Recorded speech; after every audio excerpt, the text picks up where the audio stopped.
En la prestigiosa Academia Baird de Nuevo Hampshire, Charlie, un joven con beca y grandes sueños, revisa un tablón de anuncios buscando algún trabajo para el fin de semana de Acción de Gracias. Necesita dinero para pasar Navidad con su familia. Entre los avisos de empleo, uno capta su interés. Se busca a alguien para cuidar a una persona con discapacidad. Fuera de la academia, un grupo de estudiantes de familias acaudaladas critican a todo el que no sea como ellos. Son Trent, George, Jimmy y el cabecilla del grupo, Harry. Al ver al director Task llegar en su flamante Jaguar, regalo de la junta administrativa, no pueden evitar soltar comentarios venenosos diciendo que no merece tal lujo. Después de esa escena, la conversación entre los chicos se desvía hacia sus vacaciones del fin de semana, esquiar en Vermont. Mientras se alejan, se cruzan con Charlie y entre risas le preguntan si planea ir a su casa en Oregon por el fin de semana. Charlie responde que aún no está seguro. Harry, en un gesto que parece generoso, ofrece a Charlie unirse a ellos en sus costosos viajes, pero Charlie responde que es demasiado dinero para él. Amablemente rechaza la oferta y se aleja del grupo. George le pregunta a Harry por qué invitaría a Charlie sabiendo que es becado y no puede permitírselo, y Harry, con una sonrisa cínica, responde que en los días de fiesta los ricos dan limosnas. Charlie llega a la dirección del trabajo y es recibido por Karen Rossi. Karen le explica que ella y su familia tienen planes de visitar parientes en Albany durante el fin de semana y necesitan a alguien que le eche un ojo a su tío Frank Slade, que es ciego. Frank había estado en un hogar para veteranos, pero detestaba el sitio, así que lo habían traído de vuelta. Antes de presentarle a Frank, le lanza a Charlie un consejo: que no le diga señor. Le advierte que Frank puede ser un cascarrabias, pero insiste en que es una dulzura por dentro. Charlie, sin embargo, tropieza desde el comienzo con Frank. Se le escapa un señor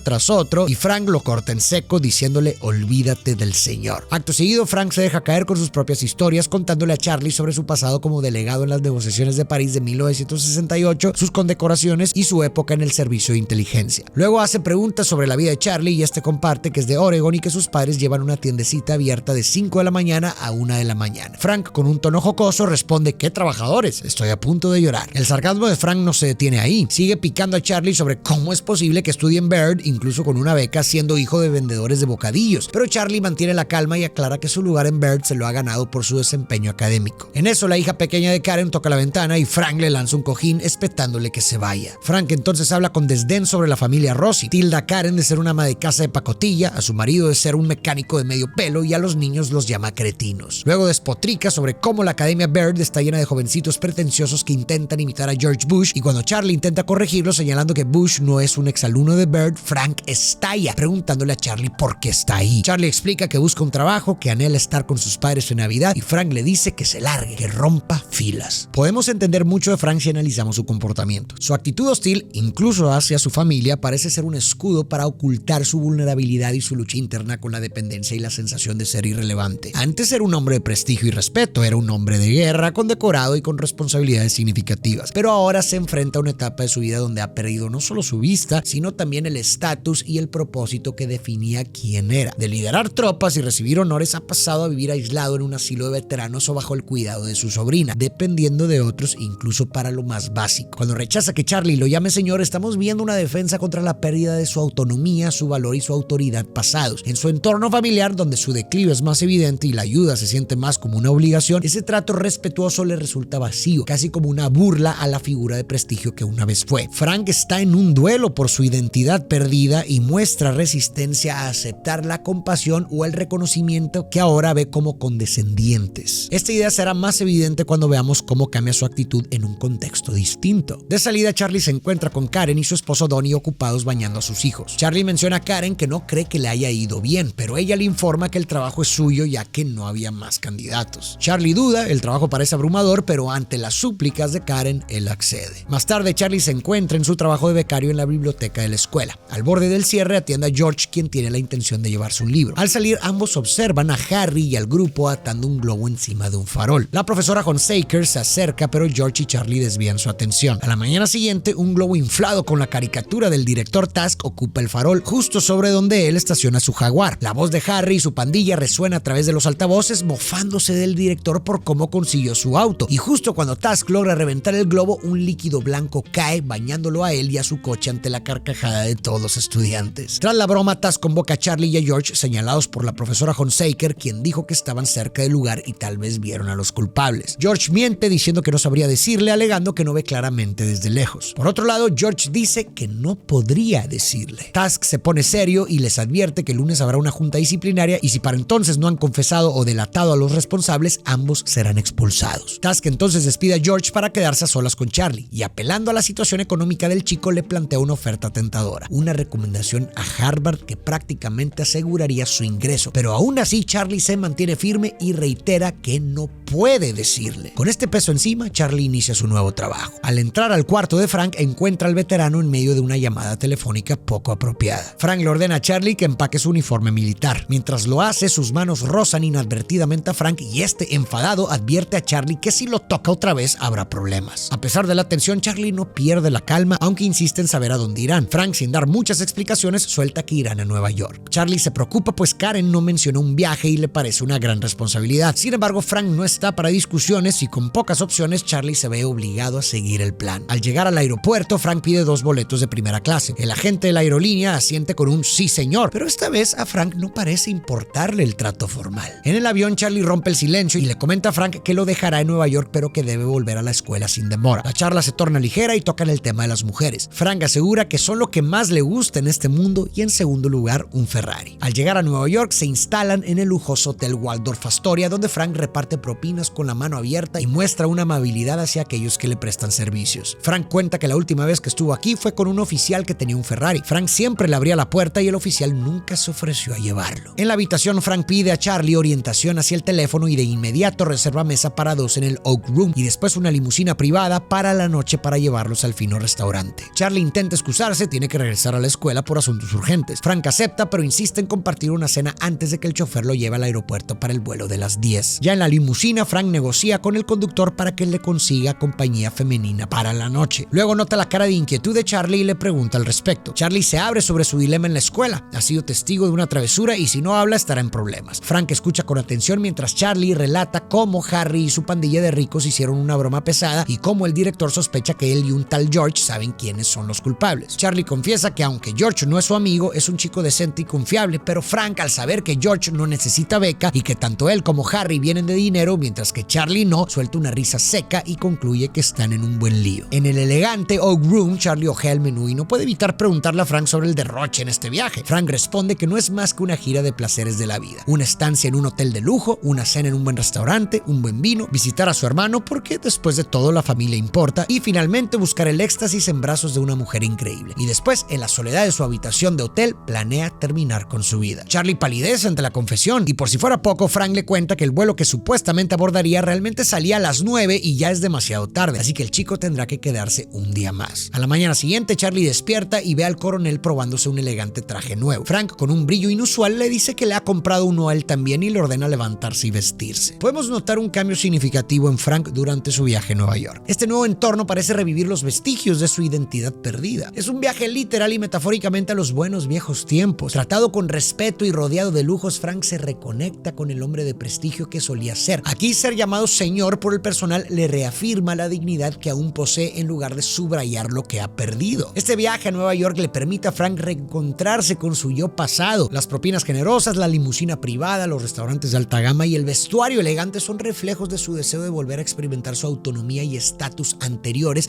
aunque sea por última vez. Dentro de este entorno, Frank logra dejar de lado su hostilidad, que es en esencia una fachada para su vulnerabilidad y lucha contra la dependencia y falta de propósito. En Nueva York se muestra más generoso y amable, pues se siente reconocido como el hombre distinguido que fue. Charlie llama a George, que está esquiando en Vermont, para tantear qué piensa hacer respecto a su secreto compartido. George le confirma que mantienen su pacto de silencio. No vieron nada, no escucharon nada. Frank, con la astucia de quien ha vivido guerras de verdad, dice que George terminará por hablar y le advierte a Charlie que si no se adelanta a los hechos puede despedirse de su futuro. El veterano entonces dice que es momento de visitar a su hermano, pero Charlie insiste en que tiene que volver a casa. Sin embargo, ante la insistencia de Frank y su expresión de genuina necesidad de compañía, Charlie termina cediendo. Al llegar lo reciben Randy, que es su sobrino, y su esposa Gail, con una sonrisa que no llega a los ojos. Luego aparece Willie Slade, hermano de Frank, a quien Frank introduce como el proverbial hombre de negocios, con un tono que mezcla orgullo y una ironía sutil. La tensión en el aire es evidente cada vez que Frank abre la boca. Sus comentarios mordaces y sin filtro sobre cada miembro de la familia de Willie ponen a todos al borde de la silla. La cena se transforma en un escenario unipersonal donde Frank, sin darse cuenta o sin importarle, va construyendo un muro de silencio incómodo a su alrededor con cada palabra que suelta. Randy ya no soporta más y estalla, lanzando burlas crueles sobre la ceguera de Frank, quien le devuelve el golpe asegurando que Randy no satisface a su esposa, y la habitación se llena de una tensión que se podría cortar con cuchillo. Randy, hirviendo de rabia, le espeta a Frank que debería irse con los vagabundos y borrachos, y Charlie, en un intento por poner paz, le pide a Randy que se calme, pero Randy lo desafía y se refiere al chico despectivamente como Chucky. Frank, con voz amenazadora, corrige a Randy diciendo que su amigo se llama Charlie, pero Randy lo ignora y sigue provocando. Asegura que Frank quizás haya sido un héroe de guerra en alguna época, pero no más. Revela que Frank estaba en camino a ser general, pero como le gusta escupirle a todos, lo relegaron. Cuenta cómo Frank, mientras estaba bajo la influencia del alcohol, casi mata a su compañero de armas en un desastroso accidente con una granada. Frank insiste en que la granada tenía el seguro puesto, pero la tragedia ocurrió de todos modos. Su compañero quedó bien, pero Frank perdió la vista. Acto seguido, Randy vuelve a referirse a Charlie como Chucky y es la gota que colma el vaso. Frankie, superado por la furia, agarra a Randy por el cuello y le exige que diga correctamente el nombre de Charlie. La velada termina con Frank despidiéndose de Willie con palabras llenas de autodesprecio, declarando que nunca ha servido para nada. Al día siguiente, Charlie encuentra a Frank desmontando y montando su arma del ejército. Charlie, preocupado, le advierte a Frank que si no le entrega el arma se verá obligado a llamar a Karen, pero cuando el chico intenta hacerlo, Frank intercepta el papel con su número y se lo lleva a la boca. Charlie dice que se irá, pero Frank le pide solo un día más. El chico pone una condición, que Frank le entregue su arma. Sin embargo, con el orgullo de un veterano, Frank rechaza la idea, aunque ante la insistencia de Charlie cede las balas. Frank pregunta a Charlie por qué le importa si se dispara o no, a lo que Charlie responde: porque tengo conciencia. Frank se mofa y asegura que el valor de la conciencia es un lujo que ya no se permite y es hora de que madure. Más tarde, mientras afeitan a Frank, Charlie confiesa que sus compañeros de Bird en realidad no le caen bien. Frank afirma que son unos idiotas y sería un placer denunciarlos, pero Charlie responde que no es un soplón. Charlie entonces le revela la complejidad de su situación. El director Task le ofreció entrar a Harvard si delataba a los responsables. Frank sugiere que tome el trato, pero Charlie se mantiene firme. Hay cosas que uno no puede hacer. Frank entonces invita a Charlie a un trago para continuar la charla. En el restaurante, Frank detecta un aroma agradable en el aire y pregunta a Charlie quién está cerca. Charlie echa un vistazo y ve a una bella mujer sola. Se la describe a Frank, pelo castaño claro, y aunque no lo dice, está claro que hay algo en ella que captura completamente su atención. Frank lo anima a acercarse, presiente que está hecha para Charlie. Se deslizan hacia la mujer solitaria y Frank, con mucha confianza, le pregunta si pueden sentarse con ella, pues siente que la están descuidando. Donna menciona que su compañía está por llegar en un momento, pero Frank suelta una de sus líneas: a veces, en un momento, se vive una vida entera. Insiste en que pueden esperar con ella para protegerla de los mujeriegos, y Donna, con una sonrisa, acepta. Ya sentados, Frank, con su gran sensibilidad olfativa, menciona los jabones Ogilvy, y Donna, impresionada por su percepción, comparte que fue un regalo de su abuela. Después, Frank presenta a Charlie y le pregunta a Donna qué piensa de él, y ella dice que le parece que va muy bien. La conversación toma un giro y Frank descubre que Donna siempre quiso aprender a bailar tango, pero su pareja nunca quiso. Frank entonces invita a Donna a bailar ahí mismo. Ella vacila, temiendo equivocarse, pero Frank le asegura que en el tango los errores no existen y finalmente Donna acepta. Frank se levanta, le pasa su bastón a Charlie, le pide las coordenadas de la pista y toma a Donna de la mano. En el centro del salón colocan sus manos, ella en su hombro, él en su espalda, y comienzan a bailar. Al principio hay un poco de tensión, es notorio que no están del todo cómodos, pero pronto se encuentran en la música y en ese encuentro se dejan ir. Sus pasos se hacen más seguros, más atrevidos, y su baile se llena de energía y pasión, capturando la atención de todos en el restaurante. El baile culmina justo cuando Michael, el acompañante de Donna, aparece. Donna, aún emocionada por el baile, los presenta y Michael, algo desconcertado, saluda y anuncia inmediatamente que deben irse. Al final del día, el chofer informa que ha conseguido compañía para Frank. En su habitación, una dama lo espera. Frank está muy nervioso y antes de salir del auto consulta a Charlie sobre su apariencia, quien le da el visto bueno. Mientras Charlie espera en la limusina, marca el número de George y se entera de que este va de regreso de su viaje para hablar con Task. Se suponía que guardarían el secreto, pero George suelta que su padre es un gran benefactor de la academia y confía en que solucionará el problema. Más tarde, Frank sale del hotel diciendo: ¡qué bella mujer! Al día siguiente, Frank no sale de su habitación y la preocupación lleva a Charlie a irrumpir en ella. Frank está apenas despertando. Charlie comparte su conversación con George y la influencia que podría tener su familia en la situación, pero Frank le aconseja a Charlie ser cauteloso con asumir que están en el mismo barco. Entonces, de manera inesperada, Frank insta a Charlie a tomar algo de dinero de su billetera y regresar. Charlie, resistente a la idea, insiste en que no hay prisa. Frank entonces le revela su intención de morir, pero Charlie rechaza la idea e, intentando cambiar el ánimo de Frank, menciona dar un paseo, lo que enciende una chispa en Frank. Un paseo en Ferrari. Sin embargo, en la agencia el gerente les niega la prueba de manejo debido a sus circunstancias poco convencionales. Un menor de edad acompañado de un ciego, pero el astuto Frank se hace pasar por el padre de Charlie y tras mucha insistencia y la oferta de $2,000 en efectivo, logran la llave del anhelado Ferrari. Mientras recorren la ciudad, Frank le enseña a Charlie cómo domar el auto y poco después deja que Frank tome el volante volante mientras le dicta por dónde conducir. Al principio todo va bien, pero el viaje se torna tenso cuando Frank, dejándose llevar por la emoción, acelera a fondo. Charlie casi puede oír su propio corazón sobre el rugido del motor. Pero la emoción de Frank al conducir su segundo gran amor es contagiosa y con las instrucciones de Charlie, el veterano manifiesta una alegría que no se le veía en años. Sin embargo, la aventura se ve interrumpida por un policía. Al mostrar su cédula, el apellido Slade y su rango militar hacen que el policía cambie su tono, y cuando pregunta por el joven que lo acompaña, Frank no duda en llamar a Charlie su hijo. La pequeña mentira sale con tal naturalidad que el oficial les permite irse con una sola condición: devolver el auto inmediatamente. Sin embargo, tras entregar las llaves, el humor de Frank cambia. Camina hacia el tráfico sin cautela y al cruzar termina en el suelo. Mientras lo ayuda a levantarse, Charlie ve la fatiga en los ojos de Frank, quien simplemente dice estar cansado y pide volver al hotel. Charlie, preocupado, insiste en saber si está bien y Frank responde con un sí que no convence a nadie. Tras la eufórica experiencia del paseo en el Ferrari, Frank se enfrenta nuevamente a la realidad de su situación y el contraste es abrupto y desalentador. Así pues, su decisión temeraria de cruzar la calle por sí mismo puede verse como una manifestación de desesperación ante la conciencia de que la autonomía que experimentó fue solo temporal y artificial, generándole un bajón emocional. En el hotel, Charlie hace una llamada a George, pero recibe una respuesta fría del padre de este, cortando cualquier intento de contacto. Frank, que escucha, no dice nada. Solo manda al chico por unas aspirinas y un cigarro, asegurando que le duele la cabeza. Charlie baja por el mandado, pero algo dentro de él le dice que algo no anda bien. Así que regresa al cuarto y encuentra a Frank vestido de gala militar mientras carga un arma. Charlie le pide el arma, pero Frank se la apunta directamente diciendo que acabará con él también. De todos modos, la vida de Charlie no valdrá nada después de que él y George soplen. Frank dice: acabaré contigo porque no tolero la idea de que traiciones tus principios. Luego Frank baja el arma y admite su dolor. Le confiesa a Charlie que ha pasado toda su vida oponiéndose al mundo entero, pensando que eso lo hacía importante, mientras que Charlie se mantiene firme por lo que cree. Eres íntegro y no sé si matarte por ello o adoptarte, dice Frank. Estás deprimido, Frank, responde Charlie, a lo que Frank replica con desdén que no está deprimido, simplemente es un hombre malo. Pero Charlie no cede, diciendo que no es malo, simplemente está herido. Charlie sigue pidiendo el arma, pero Frank le dice que puede irse o quedarse, pero él seguirá con su plan. Charlie se acerca mientras Frank cuenta regresivamente y en el último segundo Charlie interviene y evita que dispare.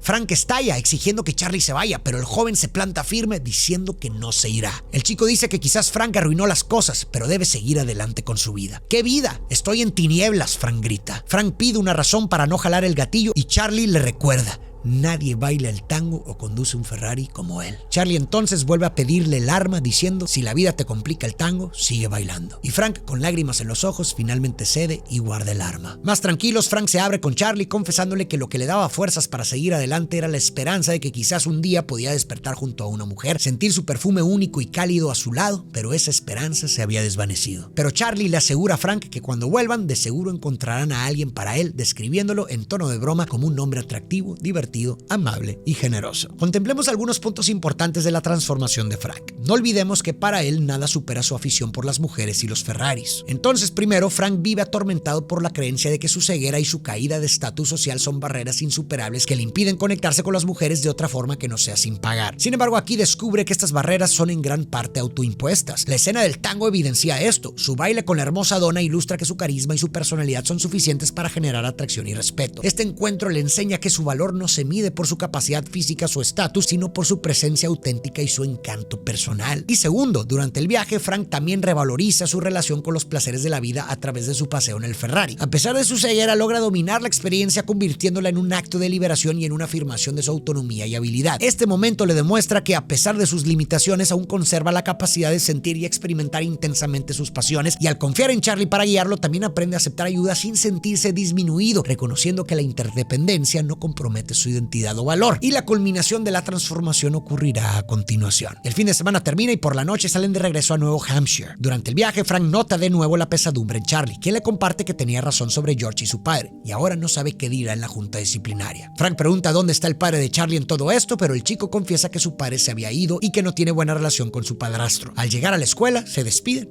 Por ahora. Charlie entonces camina hacia la asamblea. Charlie está solo, mientras que George es acompañado por su padre. Entonces el director Task inicia el evento con un discurso sobre cómo el reciente acto de vandalismo refleja un mal que va contra los principios de la Academia Byrd, cuna de grandes líderes. No obstante, en medio del discurso, para sorpresa de todos, Frank hace una entrada inesperada hasta llegar al lado de Charlie, quien le hace un espacio a su lado. Task se distrae al ver a Frank e irritado pregunta a Charlie por él. Frank se presenta con voz firme: soy Frank Slade, teniente coronel retirado del ejército de los Estados Unidos. Estoy aquí en nombre de los padres de Charlie que no pudieron viajar desde Oregon. La conexión entre Frank y Charlie podría surgir de las similitudes en sus vidas. Ambos enfrentan el desprecio de sistemas de poder que les son adversos. Frank, predestinado a ser un general, fue marginado dentro de la jerarquía militar, impidiéndole así alcanzar su potencial. Charlie enfrenta una situación potencialmente similar. A pesar de su inteligencia y esfuerzo, se encuentra alienado en una institución elitista que desestima sus principios éticos, poniendo su futuro en riesgo. Además, la anécdota que Frank comparte sobre el oficial con el Ferrari a quien solía abrir la puerta refleja que tuvo que soportar humillaciones por aquellos en posiciones de mayor poder, lo cual resuena en la experiencia de Charlie, quien como becario navega en un mundo de privilegios inaccesibles para él. La afinidad de Frank por Charlie entonces podría verse como un reflejo de su propia juventud perdida, una oportunidad para salvar a alguien de las cicatrices que él mismo ha sufrido. Frank valora la conciencia, algo que considera perdido en la sociedad contemporánea, pero la ve reflejada en la integridad de Charlie, y esta similitud de valores forja un vínculo que trasciende su diferencia de edad y circunstancias. Frank ve en Charlie un reflejo de su lucha por mantener los principios en un mundo que premia la conformidad y el oportunismo. Ayudar a Charlie es para Frank un acto de redención personal. Es su manera de asegurarse de que las cualidades que él valora perduren en las siguientes generaciones. Por otro lado, además de sus identificaciones, la afinidad de Charlie hacia Frank también puede entenderse por el vacío paternal en su propia vida. Su padre biológico se fue y su padrastro es desagradable. Por ello, Frank, a pesar de su inicial hostilidad, se convierte en un mentor inesperado, enseñándole sobre coraje e integridad, cómo manejarse en el complejo mundo de las interacciones sociales y hasta cómo acercarse y hablarle a una chica. Frank desafía a Charlie a ser valiente y a mantenerse firme en sus principios, preparándolo a su peculiar manera para enfrentar un mundo que no es siempre justo ni amable, lo cual brinda a Charlie una estructura y una dirección que habían estado ausentes en su vida. Así, la relación entre ellos se convierte en una vía de aprendizaje y transformación mutua. Charlie asimila las lecciones de vida que Frank le imparte y a su vez recibe una visión del tipo de hombre que aspira a ser, mientras que Frank recupera la esperanza, encuentra una oportunidad para la redención y reconecta con su sentido de propósito. Tusk se dirige entonces a George Jr. Antes de hacerlo, asiente con respeto al padre de George y lo saluda como señor. El director interroga a George sobre el incidente del vandalismo. George titubea, excusándose por su miopía al no llevar sus lentes, pero bajo la presión de su padre termina confesando que cree haber visto a Harry, Trent y Jimmy. Después, el director se vuelve hacia Charlie y le pregunta directamente qué vio esa noche, sabiendo que su vista no tiene impedimentos. Charlie responde: vi algo, pero no podría decirle a quién. Tusk, impaciente, presiona por detalles, pero Charlie se mantiene firme en su posición. El director le da una última oportunidad para hablar, o de lo contrario su futuro en Byrd podría desmoronarse. Charlie entonces dice que vio la silueta de, y agrega, de cualquier estudiante de Byrd. Tusk responde que lo siente por Charlie y agrega: como no puedo castigar a los vándalos sin pruebas concretas, ni a George, que es el único que sigue siendo digno de la Academia Byrd, solo me queda recomendar al comité que te expulsen. Y cuando Tusk se atreve a etiquetar a Charlie como un encubridor y un mentiroso, Frank interviene con fuerza, pero no un soplón. Frank domina la sala con su voz. Todo esto es una farsa, declara. Charlie no necesita ser considerado digno por Byrd. ¿Cuál es el mensaje aquí? ¿Delata a tus compañeros para salvar tu pellejo o de lo contrario estás acabado? Cuando el estiércol comienza a oler, algunos huyen y otros se quedan. Aquí está Charlie dando la cara y allá está George escondido en el bolsillo de papá. ¿Y qué va a hacer el comité? ¿Premiar a George y destruir a Charlie? Tusk pregunta si Frank ya terminó y el veterano responde: apenas estoy empezando, y se lanza nuevamente. Si alguna vez hubo inspiración en estas aulas, ha desaparecido. Lo que están criando aquí no son más que chismosos en uniforme, no hombres de verdad. Están sofocando el espíritu que pretenden cultivar. Aquí el único que se mantiene firme es este joven, refiriéndose a Charlie. Tiene el alma limpia y no está en venta. Y lo sé porque alguien aquí, no diré quién, intentó comprarlo, pero Charlie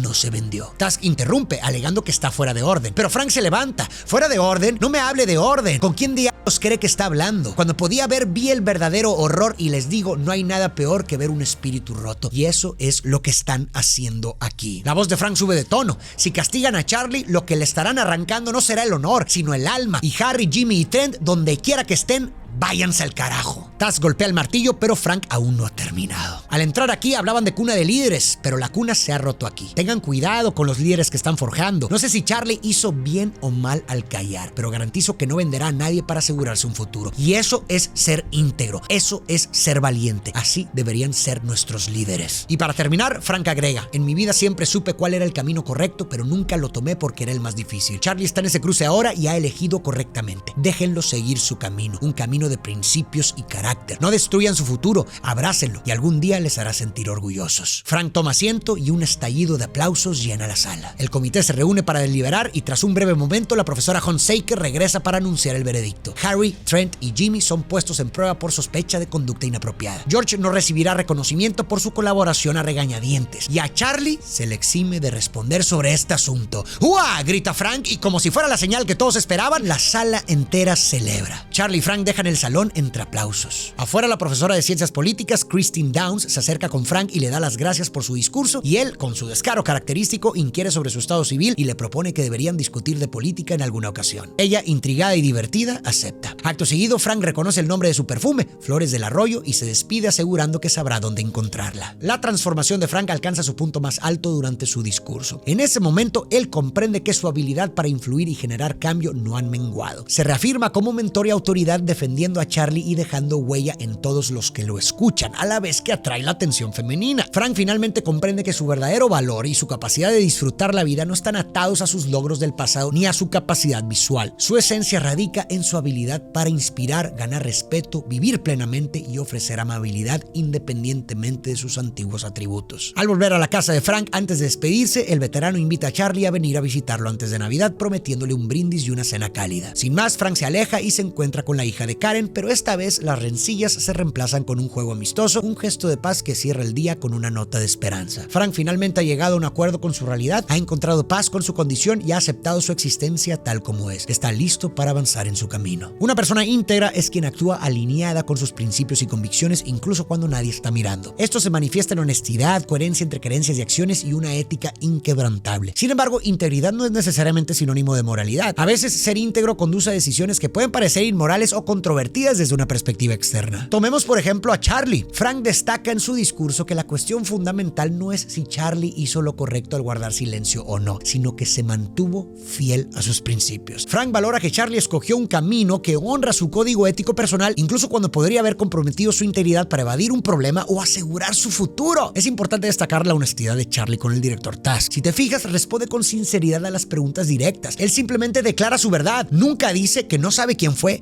dice que no puede decir quién es el culpable. No recurre a medias verdades ni a la ambigüedad, a diferencia de su compañero George, que se escuda tras su supuesta miopía. Charlie asume las consecuencias de su silencio, eligiendo su integridad por encima de la conveniencia. Y esta firmeza es la razón por la que la integridad es tan venerada y necesaria. Representa un compromiso personal con un conjunto de principios que se mantiene firme incluso en la adversidad. En un tiempo donde la desinformación y el interés propio a menudo oscurecen la verdad, la integridad es un faro de claridad. Vivir con integridad significa ser congruente en público y en privado. Implica que nuestras acciones reflejen no solo lo que es popular o conveniente, sino lo que es genuinamente correcto y verdadero para nosotros mismos. Las personas íntegras nos inspiran a ser honestos, a mantenernos firmes en la adversidad y a escoger el camino correcto, aunque sea el más difícil. Esta es la piedra angular para construir comunidades fuertes y forjar sociedades capaces de superar retos y florecer. Si quieres que relate y reflexione sobre tu historia favorita o responda a dudas o comentarios, puedes volverte miembro del canal dando clic aquí abajo donde dice unirse. Esto te dará acceso a muchos beneficios exclusivos, además de que estarás apoyando inmensamente el canal. Si quieres ver más relatos, reflexiones e interpretaciones de historias, puedes darte una vuelta por el canal. Si buscas un poco, tal vez encuentres tu historia favorita. Y por si no lo sabías, tengo 3 libros publicados que puedes pedir desde cualquier parte del mundo. Aquí abajo te dejo la liga. Muchas gracias por tu apoyo. Nos vemos en el próximo video.